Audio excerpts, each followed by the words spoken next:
자, 오늘은 사랑 네 번째 시간입니다. 오늘 말씀 제목은 힘을 사랑하지 말고 사랑의 힘을 가져라. 힘을 사랑하지 말고 사랑의 힘을 가지라라는 주제로 하나님 말씀을 함께 나누도록 하겠습니다. 사람들은 일반적으로 기독교 하면은 흔히들 사랑의 종교라고 부릅니다. 불교는 자비의 종교, 그래도 기독교는 사랑의 종교라고 부릅니다. 맞습니다. 기독교는 사랑의 종교가 맞습니다. 사랑은 성경 전체를 관통하는 주제입니다. 서로를 돌보고 사랑하는 것은 하나님의 창조에서 나타난 하나님이 세우신 하나의 질서입니다. 그러나 어떻게 됐죠? 인간의 불순종으로 인해서 그 결과 사람은 타락하게 되었습니다. 한마디로 사랑의 조화가 깨졌습니다. 사랑이 깨졌기 때문에 사람들 사이에서 갈등이 생기고 다툼이 발생하고 이기심과 불신으로 우리의 관계들조차도 왜곡된 것으로 전락됐습니다. 그러나 타락으로 인해 깨어진 세상과 인간을 회복시키기 위한 하나님의 계획이 있었습니다. 우리는 그것을 구속의 계획이라고 합니다. 구원이라고 부릅니다. 그리고 그 구원의 핵심은 예수 그리스도가 오심으로 그분의 십자가와 죽음과 그리고 부활을 통해 그 구원이 이루어지는 것입니다. 구원의 과정은 개인의 죄를 용서하는 것을 넘어서 하나님께서 세상을 새롭게 창조하시는 과정입니다. 심각한 분열과 갈등은 인류는 겪었지만 서로 사랑하고 다시 사랑으로 돌아오는 과정에서 사람들의 관계 또한 하나님께서 재창조하는 것입니다. 성경은 처음부터 끝까지 하나님의 사랑을 이렇게 이야기하고 있습니다. 복음의 핵심이라고 말할 수 있는 성경의 구절이 하나 있습니다. 교회 다니지 않는 분들도 알고 외우는 경우도 있습니다. 요한복음 3장 16절 한번 해볼까요? 시작.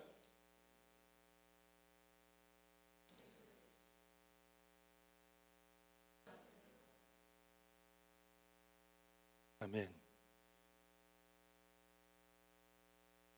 잘 아는 성경 구절이 나오니까 잘 읽으시네요. 우리가 예수 그리스도를 믿어 구원을 얻게 될 수 있는 근본적인 이유가 여기 뭐라고 써 있죠? 하나님이 세상을 포기하지 않고 독생자 아들 예수 그리스도를 세상에 보내셔서 십자가에 달리게 할 만큼 이처럼 세상을 사랑하셨기 때문이라는 거죠. 크리스찬들의 신앙생활에 있어서 사랑이란 것은 아무리 강조해도 지나치지 않을 만큼 복음의 핵심 중에 핵심이라고 말할 수 있습니다. 오늘 저희가 읽은 본문도 서로 사랑하라, 서로 사랑하라, 서로 사랑하라 단 두 구절에 사랑하라는 명령이 3번이나 반복되어서 강조하고 있습니다. 예수님께서 제자들에게 주신 새로운 계명이라고 이야기하면서 그것이 너희가 서로 사랑하라는 말입니다. 어떻습니까? 서로 사랑하라라는 구절을 들으면 여러분들 어떤 생각이 듭니까? 사랑하라는 이야기를 하시나 봅니다. 그래, 사랑해야 되겠지. 사랑 좋은 거잖아. 가만 생각해 보니까 내가 소홀했던 부모나 자식들이나 친척들이나 형제나 이웃들에게 조금 더 관심을 보이고 사랑해야 되겠구나. 오늘은 그런 설교를 하시는가 보구나. 그렇습니까? 아니면 어떻습니까? 목사님, 사랑해야 한다라는 거 누가 모릅니까? 거대하게 설교 제목까지 잡아서 할 필요도 없이 다 알고 있습니다. 그러나 말이 쉽지 사랑한다라는 것, 그 인간 목사님이 경험해 봐야지 알지 않겠습니까? 그 상황에 처하면 정말 사랑하라고 얘기할 수 없는 상황도 있지 않습니까? 그러니까 사랑하라고 얘기하지 마시고 어떤 잘 사랑할 수 있는 비법이나 진짜 사랑할 수 있는 어떤 사랑에 대한 노하우에 대해 알려주면 차라리 좋겠다라는 생각을 하진 않습니까? 어쩜 우리는 드라마나 영화나 소설, 음악, 미술 세상 여기저기에서 사랑에 대해서 수없이 들어왔기 때문에 사랑이 실제로 지니고 있는 그 가치에 비해서 어쩜 우리는 사랑이라는 단어, 사랑하자라는 그런 말들은 조금 식상한 단어나 그저 그런 느낌으로 다가올 수도 있을 것입니다. 사랑은 복음의 핵심 중에 핵심으로서 매우 중요해서 그 의미를 기독교 신앙에서 강조하다 보니 자주 그것들이 반복되다 보니까 그 사랑이라는 그 사랑해야 된다라는 그 사랑이 가지고 있는 그 무게와 책임에 비해서 우리는 너무 자주 들어왔기 때문에, 너무 흔한 단어이기 때문에 사랑을 상당히 가볍게 부담 없이 받아들이는 경향도 있을 것입니다. 오늘 본문에서도 예수님께서는 제자들에게 서로 사랑하라고 합니다. 이것은 결코 가볍고 뻔하고 식상한 겉면에 그치는 내용들이 아닙니다. 사실 오늘 본문을 잘 이해하는 데 있어서 가장 중요한 것이 하나 있습니다. 그것이 뭐냐면 서로 사랑하라고 제자들에게 명령하신 지금 상황, 지금 시점이 언제이냐가 상당히 중요합니다. 서로 사랑하라고 주님이 얘기하신 지금 상황, 어떤 상황인지, 도대체 어느 시점에서 예수님께서는 제자들에게 서로 사랑하라고 말씀하셨는가, 이 상황, 이 배경이 가장 중요하다고 저는 생각합니다. 그래서 이 서로 사랑하라라는 이 본문을 이해하기 위해서는 13장 전체를 한눈에 통째로 보아야 될 것입니다. 13장을 읽어보면요, 지금 배경이 이렇습니다. 제자들과 예수님께서 마지막 저녁 식사를 하시면서 제자들의 발을 씻깁니다. 그리고 이렇게 이야기합니다. 너희도 서로의 발을 씻어주라고 명하신 후에 바로 그 자리에서 서로 사랑하라고 이야기합니다. 12제자 중 한 명인 가룟 유다가 예수 그리스도를 팔아 넘길 것을 예고한 후에 바로 그 자리에서 서로 사랑하라고 이야기합니다. 36절부터 38절은 무슨 이야기입니까? 베드로가 주님을 모른다고, 닭이 울기 전에 3번 모른다고 부인할 것이라고 말씀하신 그 자리에서 지금 예수님이 서로 사랑하라고 이야기하고 있는 것입니다. 어떤 상황입니까? 우리 1절 한번 읽어볼까요? 유월절 전에 예수께서 자기가 세상을 떠나 아버지께로 돌아가실 때가 이른 줄 아시고 세상에 있는 자기 사람들을 사랑하시되 끝까지 사랑하시니라. 이제 곧 주님이 끌려갈 것이라고 지금 성경이 이야기하고 있고 주님이 알고 있어요. 그런데 떡을 떼어주며 발을 씻기면서 제자들을 끝까지 사랑하시는 주님의 모습이 강조되는 장면이요. 그런데 지금 상황이 어떻다라고요? 이제 곧 십자가에서 죽음을 맞이하기 바로 직전이에요. 곧 위기와 난관이 눈앞에 다가올 상황이라는 것이에요. 아주 기분 좋고 평화로운 상황 속에서 야, 우리 서로 사랑하자라는 얘기가 아니에요. 21절은 이렇습니다. 예수님께서 이 말씀을 하시고 심령이 괴로워 증언하여 이르시되 내가 진실로 진실로 너에게 이르노니 너희 중 하나가 나를 팔리라 하시니. 어떤 상황인가요? 제자 중 하나인 가룟 유다가 예수를 배신할 것으로 주님의 심령이 괴로운 순간이에요. 3년 동안 동고동락하면서 그렇게 하나님의 사랑을 가르쳤던 제자가 배신을 하겠다라고 마음먹은 순간이에요. 그 배신을 결심한 순간, 주님의 사랑을 배반한 순간, 그리고 조금 있으면 그가 나가서 군사들을 데리고 예수님을 은30냥에 팔아 넘기기 바로 그 직전의 상황인 것이에요. 좋지 않은 상황이에요.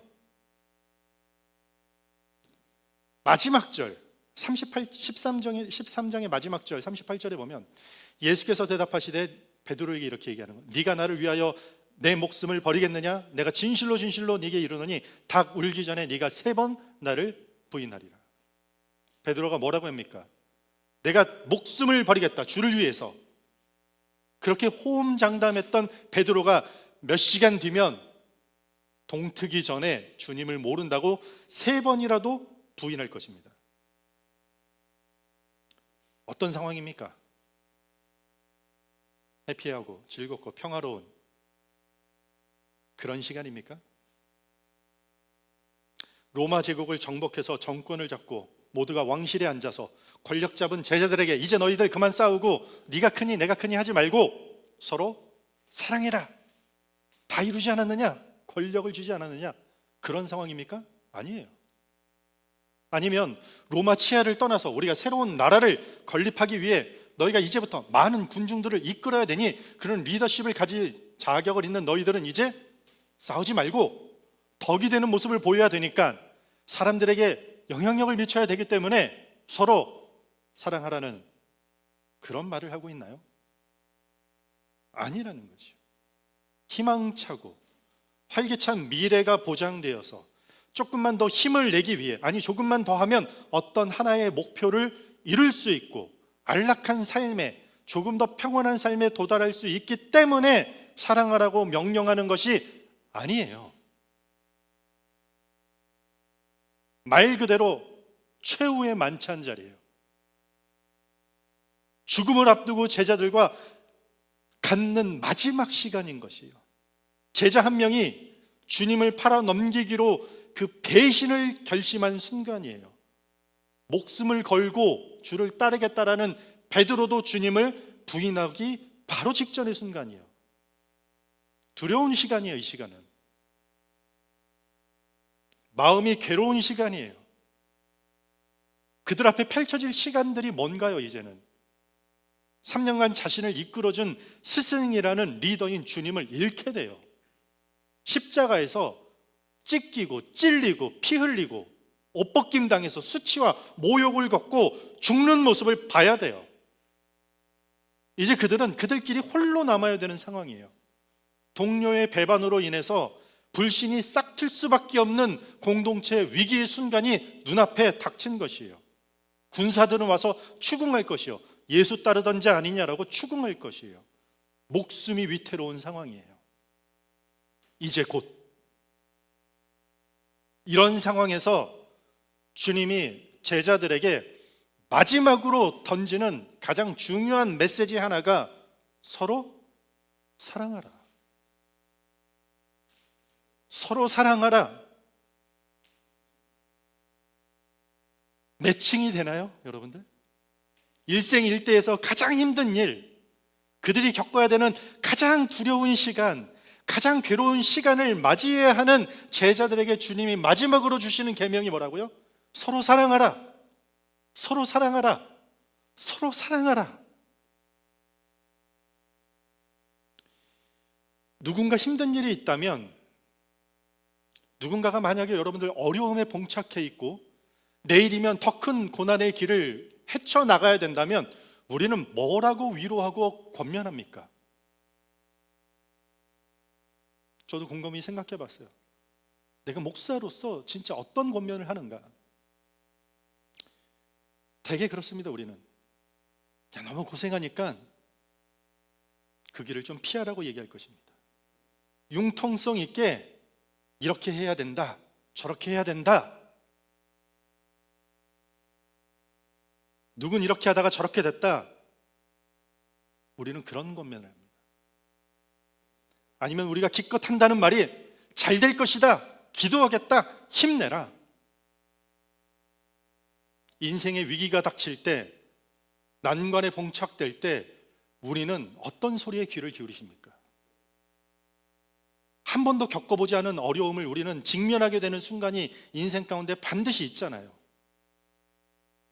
그 정도면 너도 할 만큼 했어, 이 말이 크게 들립니까? 왜 사서 고생이야? 아무개는 이랬는데 너도 이렇게 될 수 있으니까 이러면 안 돼, 저렇게 해야 돼. 너를 네가 돌보지 않으면 누가 너를 챙겨? 다른 거 신경 쓰지 말고 네 자신부터 챙겨. 야, 마음 단단히 먹어야 돼. 독해줘야 돼. 미안해.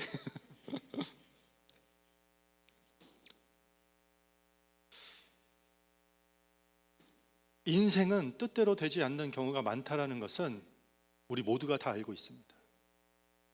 원치 않는 시험 결과를 우리는 때로 받아봐야 될 것이고, 취업에 낭망하는 경험도 우리는 있습니다. 인간관계에 오해받기도 하고 관계에 거절받는 경우도 있습니다. 결혼을 하는 것도 힘들지만 결혼해서 잘 사는 것도 어렵습니다. 자녀 양육도 어렵고 부모를 공경하는 것도 쉽지 않고 사회생활도 순탄치가 않습니다. 인간관계 그야말로 정말로 어느 것 하나 순탄하게 살기가 쉽지가 않습니다. 그 어려운 순간마다, 위기의 순간에 괴로움으로 마음이 짓눌리는 상황에 있을 때 주님이 오늘 말씀을 통해서 우리에게 하시는 이야기는 서로 사랑하라는 것입니다. 그 세상에 어떤 사람들이, 아니 어떤 종교와 가치관과 이념이 하는 이야기들을 초월하는 내용이에요.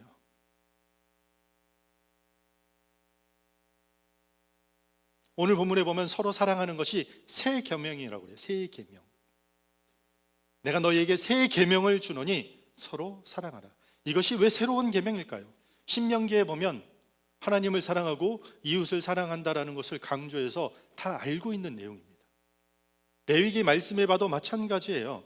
내 몸과 같이 이웃을 사랑하라. 주 너의 하나님의 말씀이니라. 다 익히 알고 있는 내용이에요.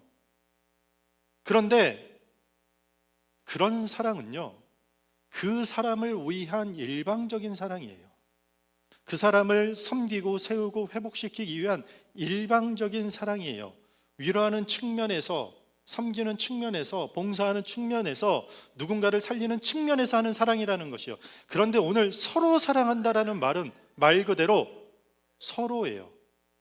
사랑을 주기도 하지만 사랑을 받아야 된다라는 내용이 같이 포함되어 있는 것이에요. 그리스도인들이 봉착한 난관을 이겨내고 두려움과 힘든 시간을 넉넉히 뛰어넘는 것은 일방적인 사랑이 아니라 상호 간에 주고 받아야 되는 서로 사랑하는 것이라는 이야기예요.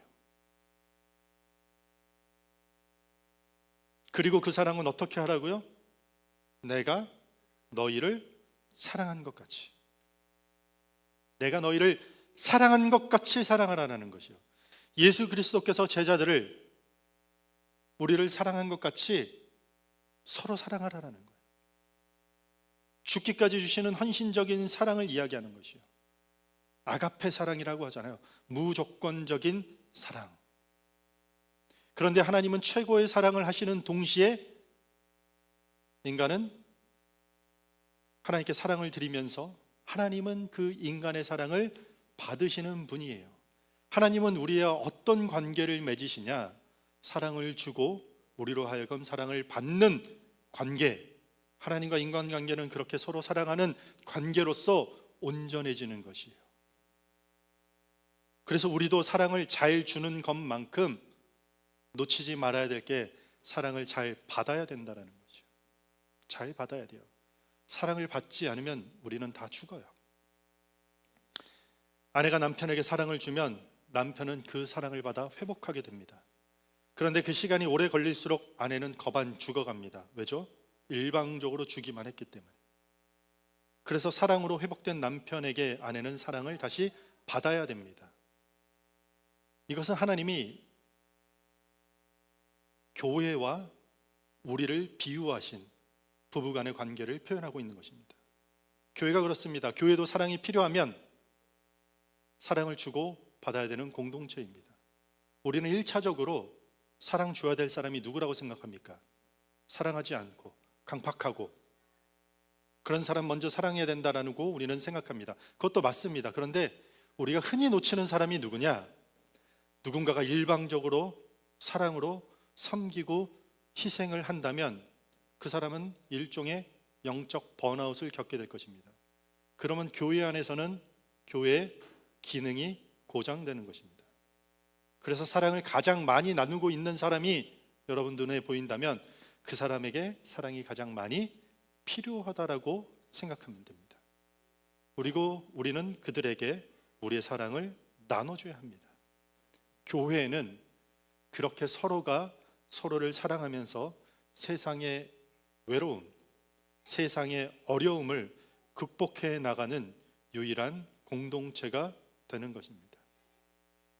이것은 그저 우리끼리만 모여서 우리끼리만 서로 사랑해서 여건과 고난을 이겨내라는 뜻이 전혀 아닙니다. 35절 여러분들 한번 읽겠습니다. 35절입니다. 시작.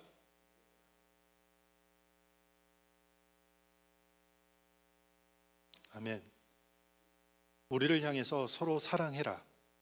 우리가 서로 사랑하는 것이 제자들이 직면한 어려운 순간을 넘을 수 있는 유일한 수단이고 방법이고 길이다라고 이야기하는 것이요. 그런데 그것은 그저 예수 그리스도를 따르는 제자들만, 교회만, 크리스찬들만 위한 것이 아니라 온 세상을 위한다라는 뜻이에요.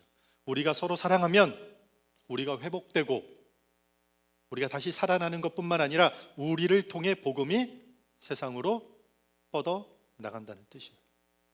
교회가 서로 사랑하면 교회가 역경과 고난을 이겨내고 그 사랑이 넘치는 교회를 통해서 사랑이 너무나도 간절히 필요한 그 세상에 진정한 하나님의 사랑이 전달되어진다라는 이야기입니다. 세상은 그 무엇보다도 사랑이 필요합니다. 그런데 누구를 통해 그 사랑이 전해진다라고요? 제자들. 서로가 서로를 사랑하는 제자들을 통해서 그 일이 완성되고 이루어진다라는 뜻입니다. 그들이 서로 사랑할 때 이겨낼 수 없는, 전에는 해결할 수 없었던 고난과 역경을 극복할 수 있을 것이고, 비로소 사랑이 필요한 세상, 어떤 세상인가요? 여기서의 세상은 온갖 불의와 불법과 미움과 다툼과 경쟁과 시기와 다툼으로 아픔과 고난의 모든 문제를 해결하지 못한 그런 세상 모두가 사랑으로 모든 것을 이겨내고 있는 자들을 보면서 사랑만이 소망이 된다라는 그 믿음을 갖게 된다라는 것이에요.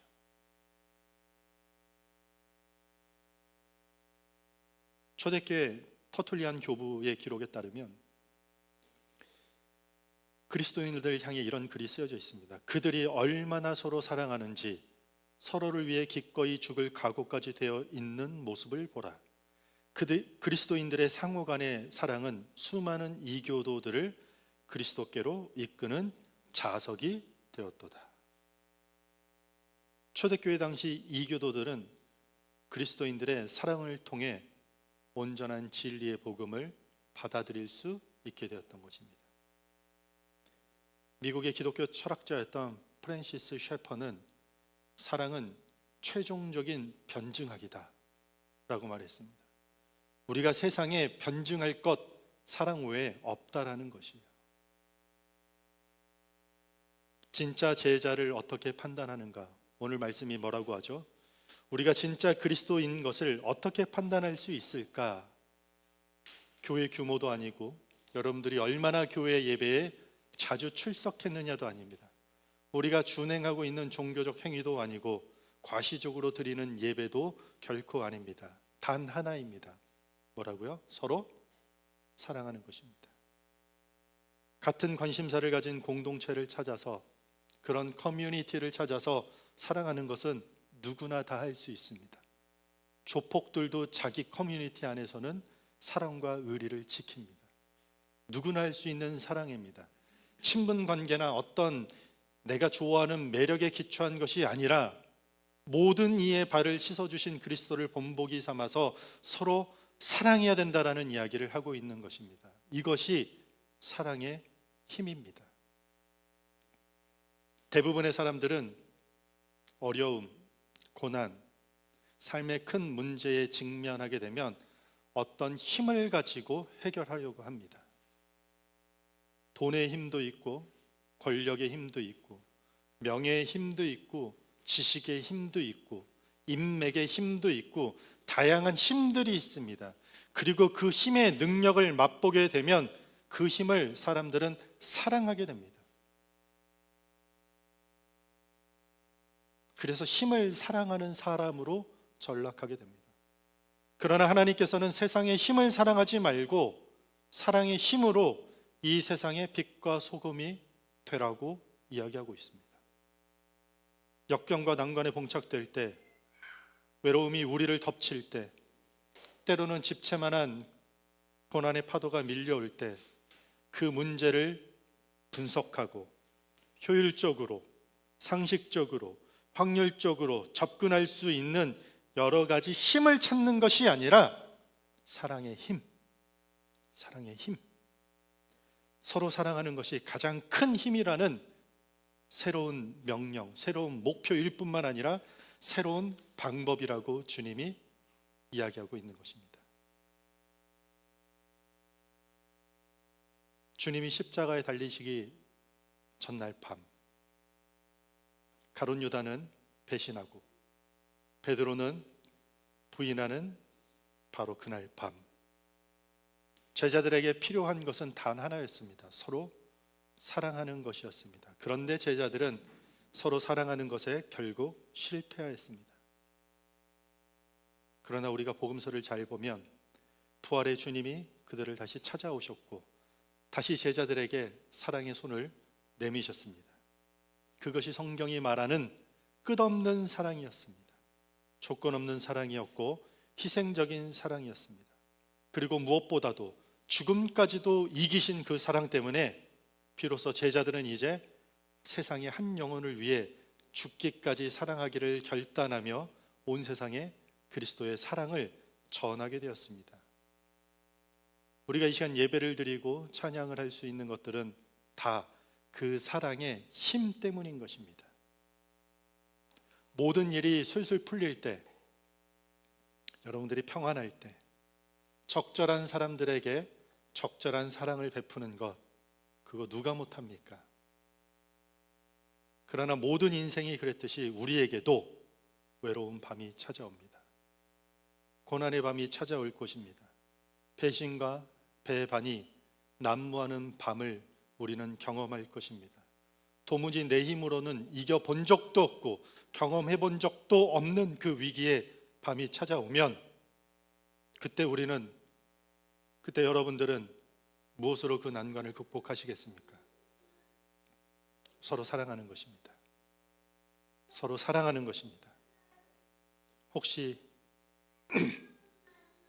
일생일대의 가장 힘든 시간을 보내는 분들이 계십니까?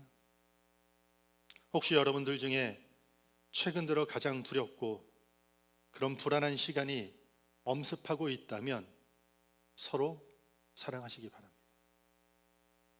그 문제에 집착하지 마시고 그 문제를 둘러싼 사람들을 향해서 먼저 사랑하시기 바랍니다.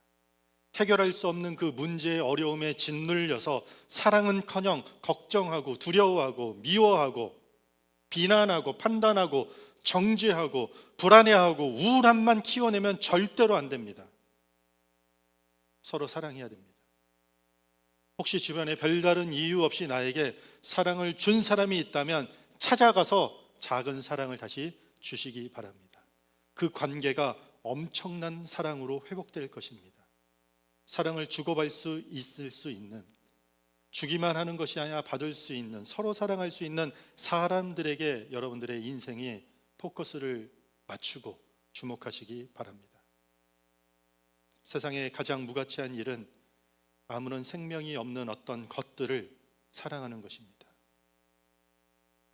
돈을 사랑하고 돈의 힘을 사랑하고 권력의 힘을 사랑하고 명예의 힘을 사랑하고 자기 의로움의 힘을 사랑하는 것입니다. 그것이 아무리 대단한 힘이 된다고 할지라도 생명의 근원 되시는 하나님의 형상됨으로 지음받은 사람을 사랑하는 것, 한 영혼을 천하보다 귀하다고 여기신 그 한 영혼을 사랑하는 것, 그 사랑의 힘이 세상을 변화시키고 있고 앞으로도 세상을 변화시킬 것입니다. 왜냐하면 하나님께서 창조하신 이 세상은 하나님이 우주 만물보다 더 사랑하시는 한 사람 한 사람, 그 사람들을 통해서 회복되어져 가고 있고 재창조되어 가고 있기 때문입니다. 우리 짧은 4주 동안 사랑에 대해서 나눴습니다. 다 잊어버려도 됩니다. 하나만 기억하시기 바랍니다. 서로 사랑하시기 바랍니다. 여러분들이 기쁘고 즐겁고 평안한 날, 그런 사랑, 누구나 할 수 있는 사랑을 말하는 것이 아닙니다. 어려운 순간에, 해결하지 못한 어두운 외로운 밤에 모두가 나를 배반하고 외면하고 고독히 홀로 걸어가야 되는 그 시간에 사랑하시기 바랍니다. 그때 비로소 하나님의 사랑을 우리는 깨닫게 되고 그 사랑의 씨에 심겨진 하나님의 놀라운 생명의 능력이 빛을 발하듯이 마치 30배, 60배, 100배의 열매를 맺듯이 폭발적인 회복력을 가져다 줄 것입니다. 언제요? 우리가 서로 사랑할 때요. 2025년 우리 표어가 있습니다. 서로 사랑하라. 달력에 뭐라고 써 있죠? 서로 사랑하라. 어려운 이야기가 아닙니다. 그러나 가장 어려울 때 가장 하기 힘든 일입니다. 기도하시기 바랍니다. 하나님 사랑하게 해주세요. 가장 힘들 때 하나님 이 문제를 해결해 달라고 기도하세요. 그런데 사랑하는 것을 빼놓게 되면 아무런 의미가 없다고 우리는 첫 시간에 나눴습니다. 올 한 해 동안 여러분들 서로 사랑하면서 어려운 문제뿐만 아니라 내가 한 번도 경험하지 못한 그 문제들을, 그 역경들을, 그 난관들을 극복해 나가면서 그 관계 속에서 모든 것들이 회복되는 하나님의 재창조의 역사가 여러분들의 삶의 현장 속에 그 사랑을 실현하려고 문자를 보내고 말을 걸고 집을 열어서 함께 차를 마시고 손을 잡아주고 격려하는 그 모든 순간순간 구석구석에 하나님의 놀라운 회복이 있을 것이라 믿습니다. 서로 사랑하는 교회, 서로 사랑하는 성도가 되기를 주님의 이름으로 축원합니다.